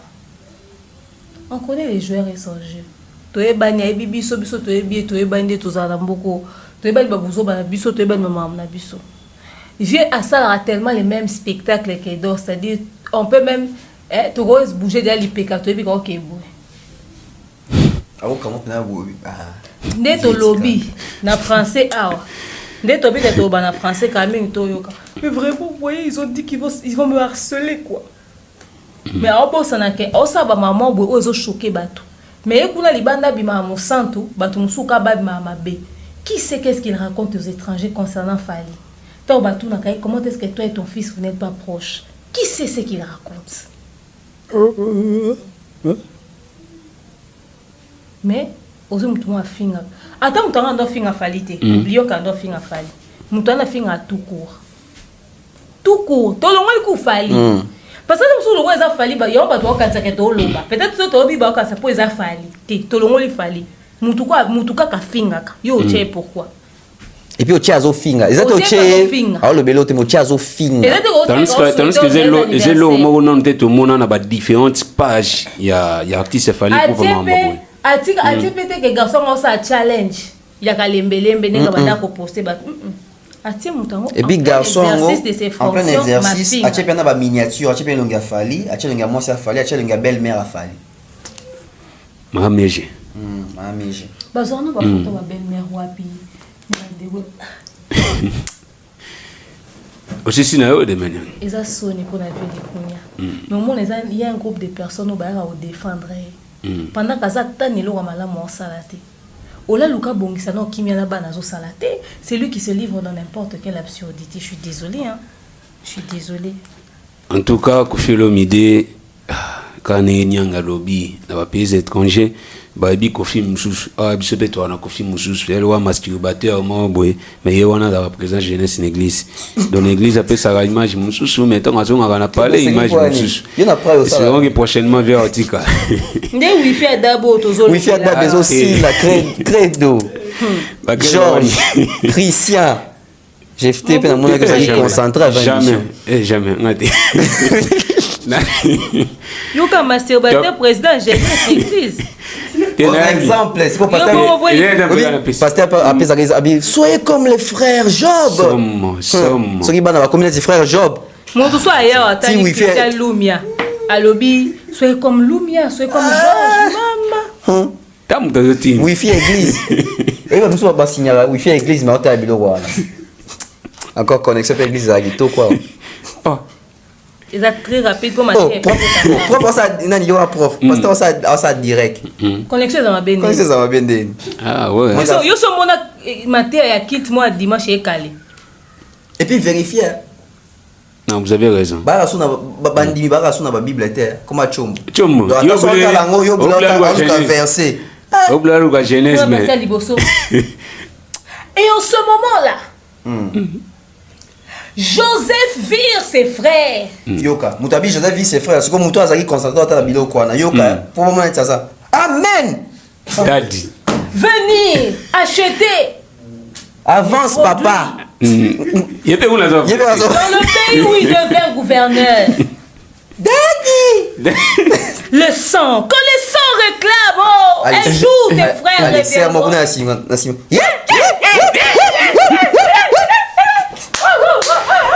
On est dans ma kwanza va dioter. Bandoki. Et il se prosterne devant Joseph sans savoir que c'était lui. Alléluia, alléluia. Alors même tout le monde a suivi pour ta carte penser ça pas toi.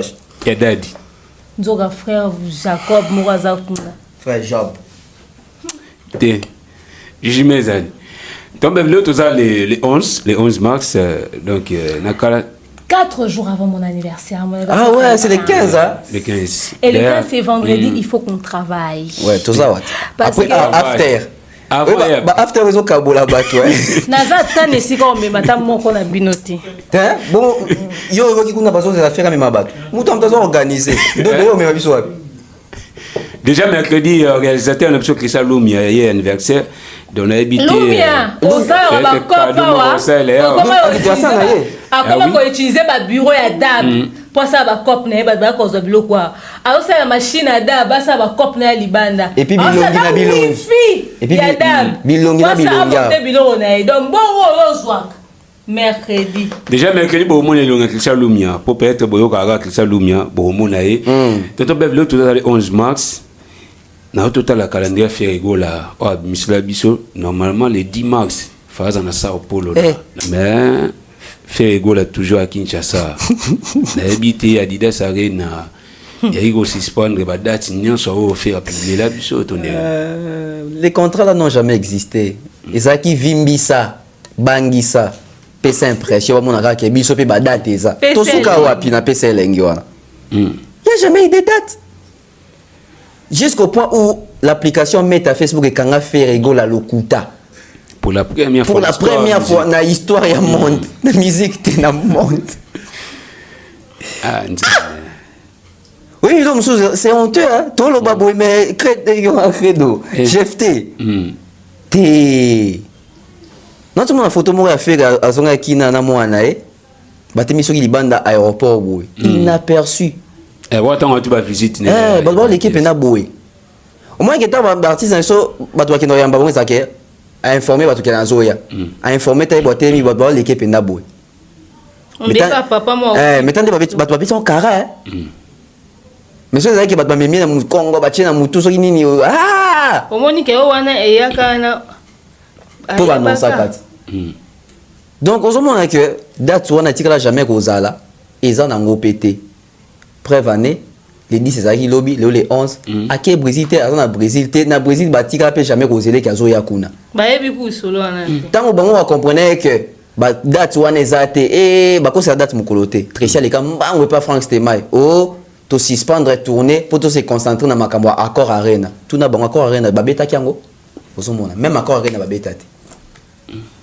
Hey. En tout cas, bah après nabiso que na musique nabiso muto lokuté zaki nanyo mais on dirait ça sous nanyo on dirait ba battre record na ya nanyo yo. Na bona on cité comme nanyo ba bulaka nanyo mais njoneza nanyo. Njoneza ngo nanyo. Webi loko na ninyo na nanyo. Pe nanyo mutakanisa bongo. Asuki na ngana na makambo Sao Paulo. La coach Sao Paulo. Donc Neymar ndo c'est la concert wana. Somo, puis ba on a dino, ba Robinho ya Brésil.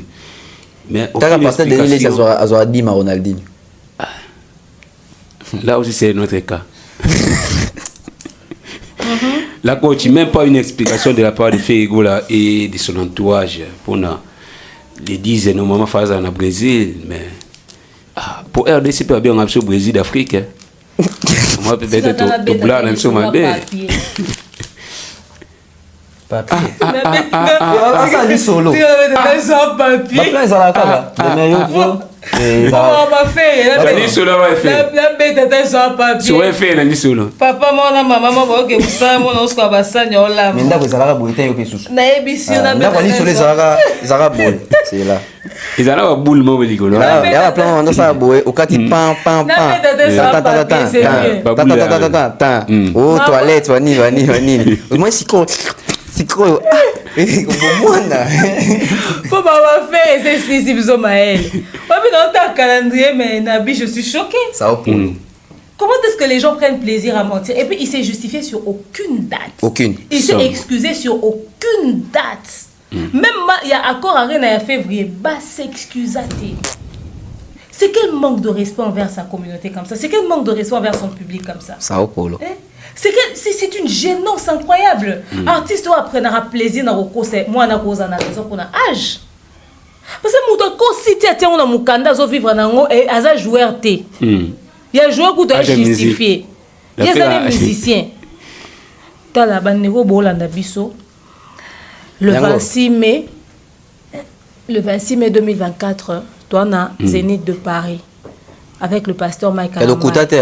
Ils ont un calendrier solo. Et 2 mois après, Stade des Martyrs. 2 mois après, Stade des Martyrs. C'est-à-dire que tout le monde est déjà disponible dans le site. Il y a Zénith, Somba, Peuple de Dieu, tout. Il y a partout en Europe. Il y a tout à Paris le 26 mai. Au coach, Ozana, Zate pour Nani. Est-ce que nous avons raison pour nous Ozalate?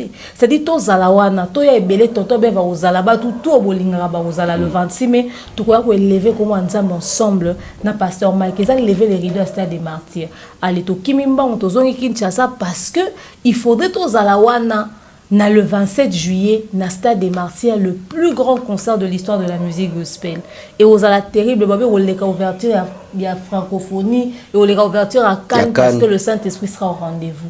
Boya et Belé, ça s'appelle Explo Célébration. On va célébrer le nom de Dieu. Amen. Il y a biso calendrier, il y a solo marmounion sous avril. Où est-il allé et t'allé bisoté faire les kissi. Les 17 Oyo, faire Betana, municipal, theater, Rio de Janeiro, Brésil. Eh, faire le Brésil. Il y a d'autres, il y a d'autres, Tombe, pardon. Bah, tu peux numéro contact. Ça va bien, là, tu n'as pas besoin de réserver. Benga numéro, ça. Plus 1. Est-ce que ça peut numéro solo? 21. Benga ninga ima obuya. Benga non. C'est là. Numéro n'est pas raté. 21 76 93 donc 93 Na copie en 20 81. Copie en to benga photo tuna to. T'es bien en can émission. OK. Plus 1. Plus 1. 21. 21. 76. 76. 93. 93. 20. 20. 81. 81. Bien bon on a suivi qu'on les va tellement préférer l'école. Benga na. Zela. Ferré. B. Na commune. Numéro sur l'équipe. Benga pena. Zela non benga. Yo continue émission ngana benga. Numéro sur l'équipe. Eza mawa. Bakaya boy. Parce que quoi afficher même numéro boy ça que bato ba benga pour réserver. Amour eza numéro moi le kuta kaka pour na PCL. Yonga na mona. Parce que biso beza yi okuta na mutu na nzela ngino pesa numéro noté. So comme na chiffre suko baloli yango. Peut-être après vous appelez les cas mais toujours benga awa, toujours précision si réellement Ferrego là a des concerts au Brésil. Les meilleurs on a 5 secondes avant tout côté dans dernier sujet. Yo pose nos questions. Appelle. Yo pose nos questions. Ah Robin. Na si au soma unité. Ah soma. Na benga na appel. Appel normal pour commenter au WhatsApp. WhatsApp asa WhatsApp te na benga na appel normal. Voilà, tout bête tout parler. Tout côté na ngali non sonné non. Voilà, sonné non. Et Luca. Et Luca. Tala. Mon numéro. Là ça bien que ça appelle là bah quand là ça la caméra. Appelle. Mon numéro. Et Luca quoi? Numéro il est calé. Numéro c'est l'équipe. Au bas qui plus 1. Plus c'est l'équipe à l'élection bané en Bogo. 217 69 69 32 081. Au comment un numéro bien. Pour les Arabes qui non, ils ont des numéros T. Toi bien ça tape. On a le numéro type Bayaga et sonné. Balou non anglais. Le Brésil français Portugal mais anglais ba royo quoi. Bon. Et sonné. Portugais et espagnol. Anglais ba royo. O numéro Congo de benga. Kasi to benga manager wana. Manager. Talanda nous bino boche numéro de contact. Ba benga bino pour un événement mais les. Déjà na ko numéro na kanda ba congolais ba ko sela ki ma AMB. Allô?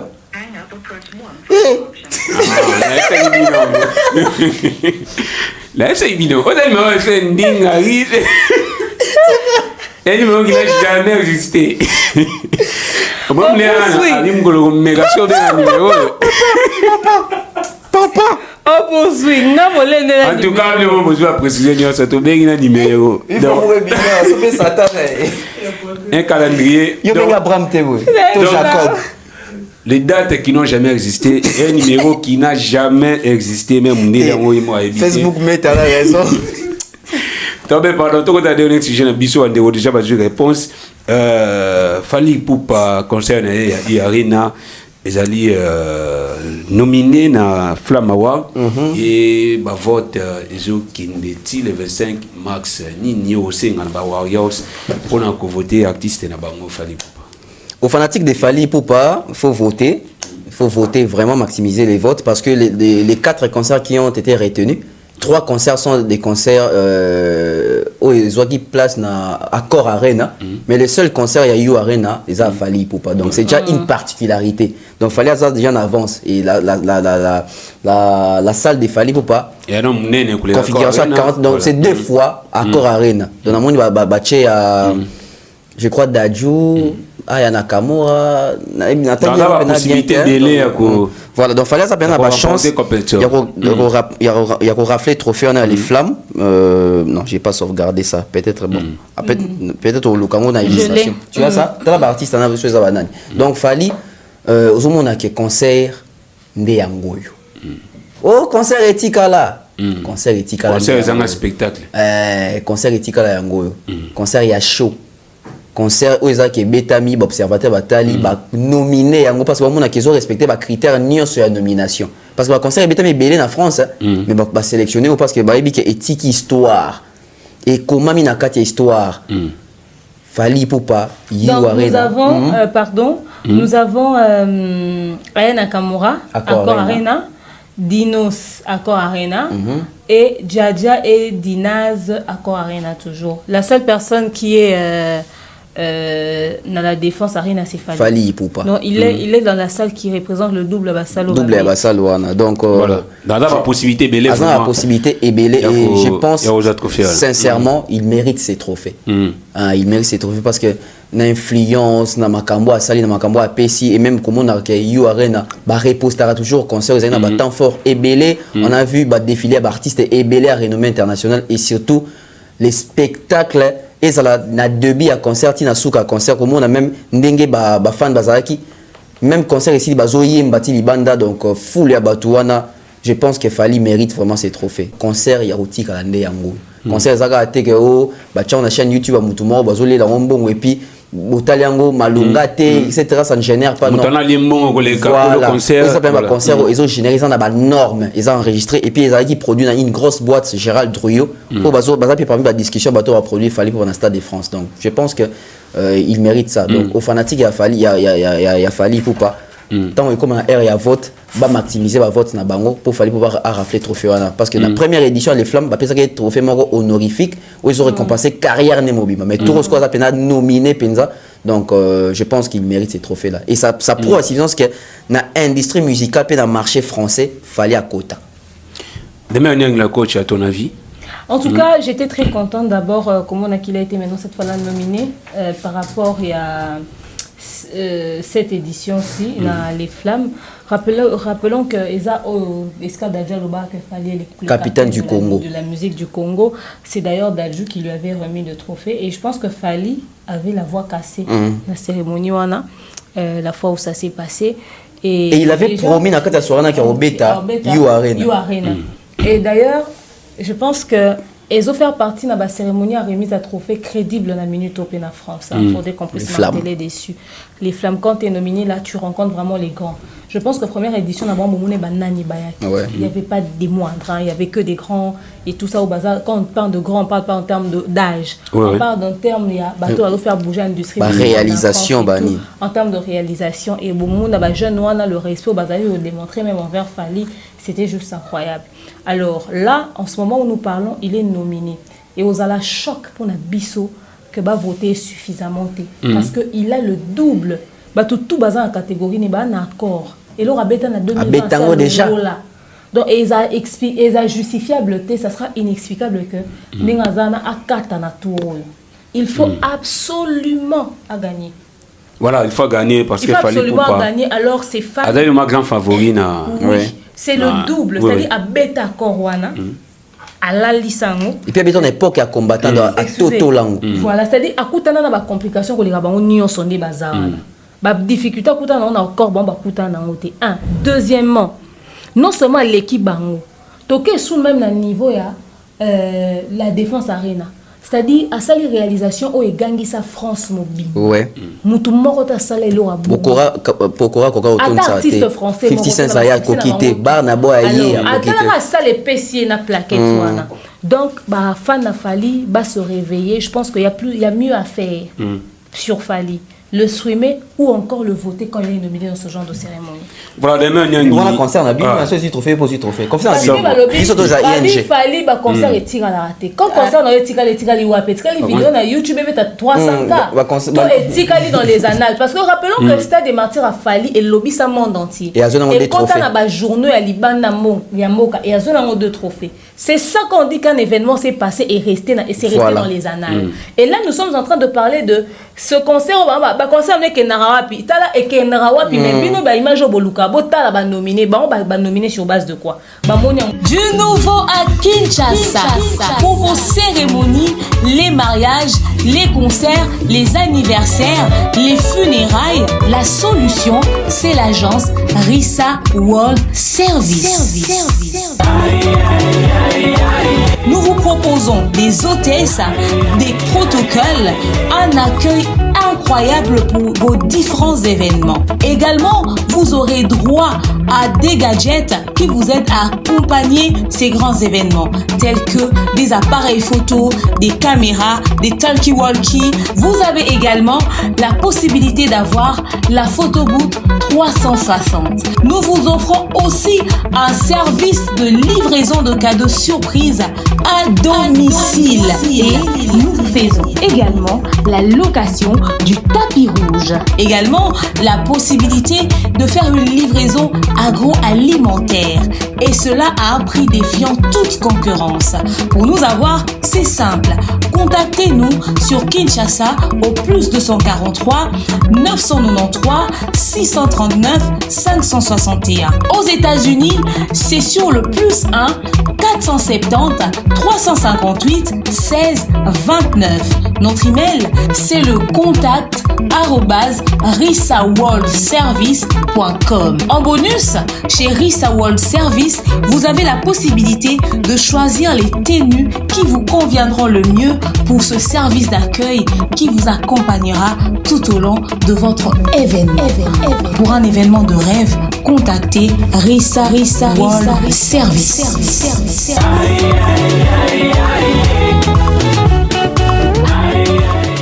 Quoi. Vous voyez, ils ont vécu la chose et voilà pourquoi il est nominé. Ça, un événement qui est resté dans les annales. Voilà. La plupart des concerts, on a vu ceux qui sont au retraçant, on sera incapable de. Traçabilité, exact. Parce que on prend la traçabilité, ça concert et bêta. Na ba boire, batu ba bina ga yango. Ne ba ba o tout le monde dit ba toi ça challenge na TikTok et comme on bêta moi concert wana ya fali. Ba toi bina on a bar, toi ba bina on a boire, toi ba bina on a fête. Et côté fali combien?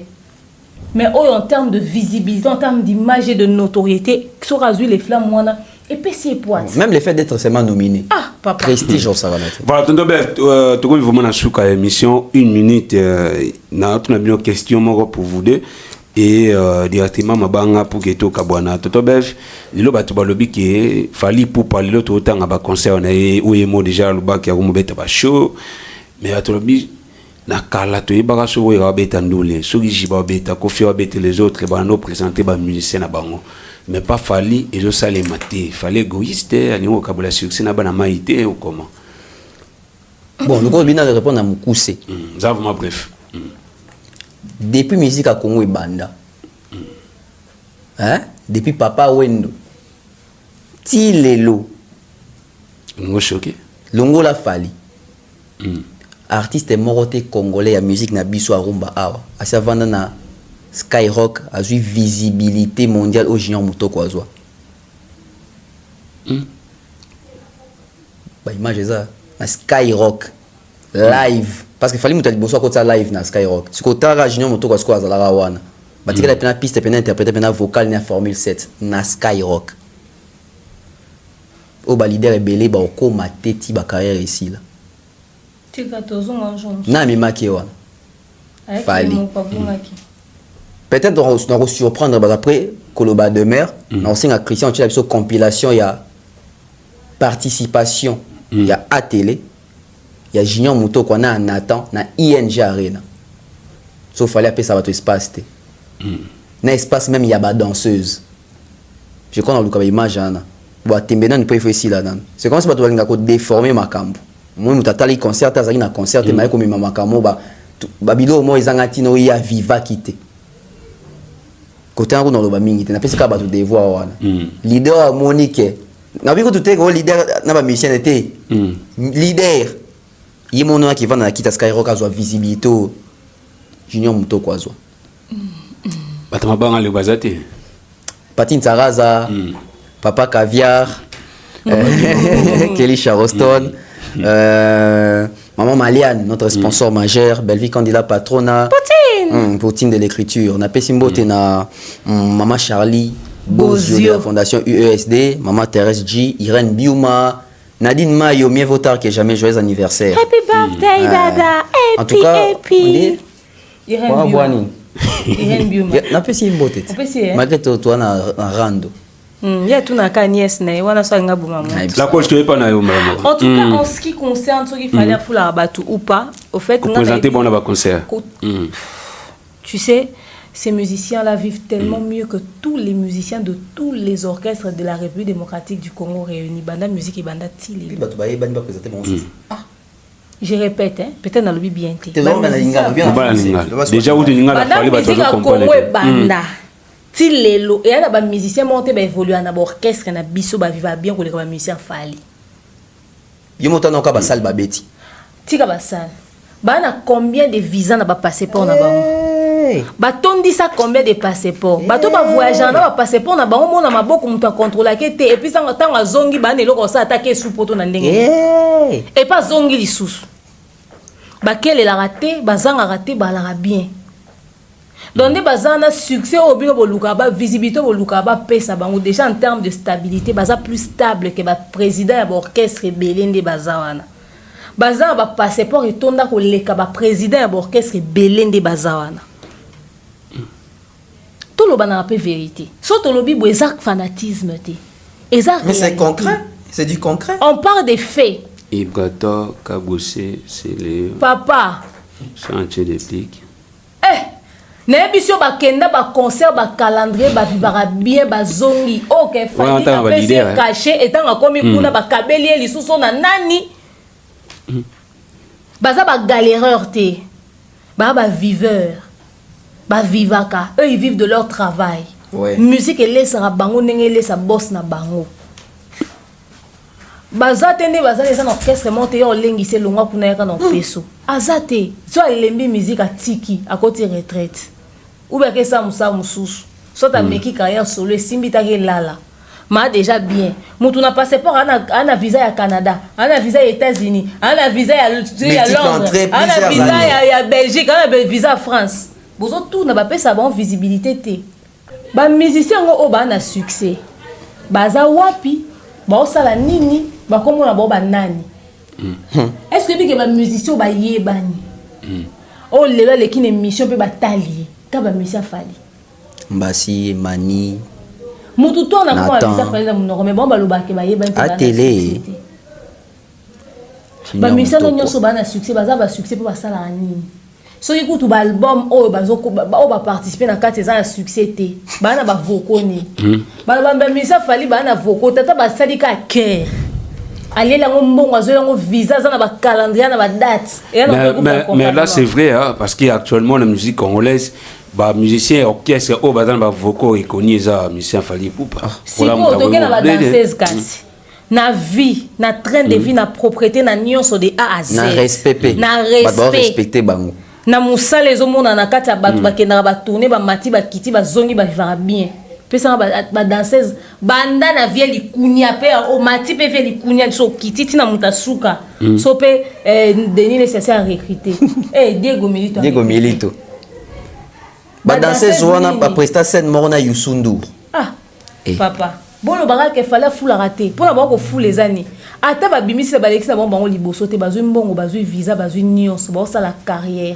ba danseur ba te belé ba participer à Michael Jackson après ba sa ba carrière solo moi j'ai dansé chez Michael Jackson mais le ana su so mi tout na imagine na vidéo ni pour avoir ko sa la carrière ezaka ke ba lekisa ko Nathan Ambassi Kabaya elelo na album nyonso bimi so je partir tam soka ata 2010 ti le na 2024 ça fait 14 ans na 14 ans oyo na ba groupe na biso bima libanda ya ka groupe ya fali pour ezaka soki musicien tie vocal boyo ça ti ba oyemba on a public to luka na maison mère na sali vocal ok so aki libanda tie to ke na quartier latin to ke na BCBG to ke ne pas faire écoute kana Congo a musicien mo ka meka ko chaka micro faire FC yo na comme na niveau ko yebisa batu te na voilà c'est sans contestation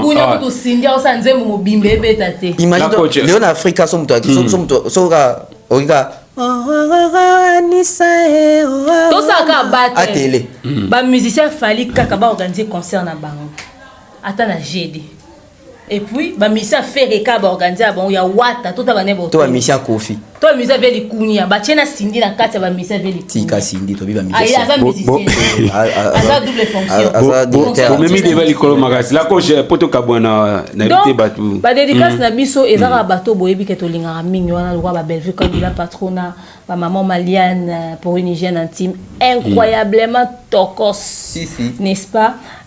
Également Divini Kali, maman Divini Kali, le général de l'ordre général Kaba Kelly Charleston, il y a Patine Saraza, Papa Caviar. En tout cas, vous avez belé Tolinga Bino Mingi. Salutations à notre manager, le King Akaï Mobutu. Mon anniversaire, c'est ce 15 mars. Ne réfléchissez pas beaucoup. Vous voulez me faire un cadeau, faites que ça soit un montant quand même assez raisonnable. Hein. Je suis encore piéton jusque-là. Moi, c'est le 23 mars. Faites en sorte que je puisse meubler ma maison. Ma nouvelle maison. Les 25 clés de Kéa. Près de les 25. Christian les Cantiens. Christian mercredi, les 14. Les 14. Un jour avant des mères. Les 13. Les 13. 2 jours avant. 2 jours avant des mères. Merci Tonton Bev de Menyen également. Merci Nabino Nasobo. La nègre émission qui toque au Nabi qui émission Salibino plaisir.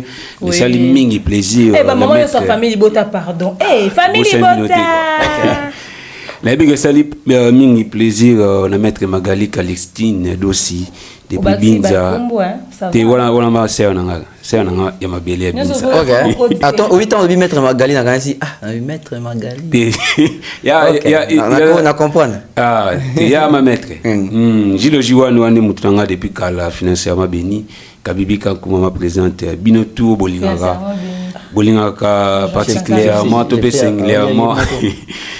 Au bien bolinganga jefté blanga maloba ngapela nga bino mingi ba conseil ba suggestion ça la bien que le créer merci pour la image que Saloum bien la réalisation Miss Doa d'aller voir na supervision et notre manager Akaï Mobutu balobi loin disait prédiquer azana bisoté physiquement mazana biso na obandé intelligemment tout et donc tu Georges tout à la prochainement la analyse qui toque l'émission qui toque donc bye. Il fallait le bail qui sont qui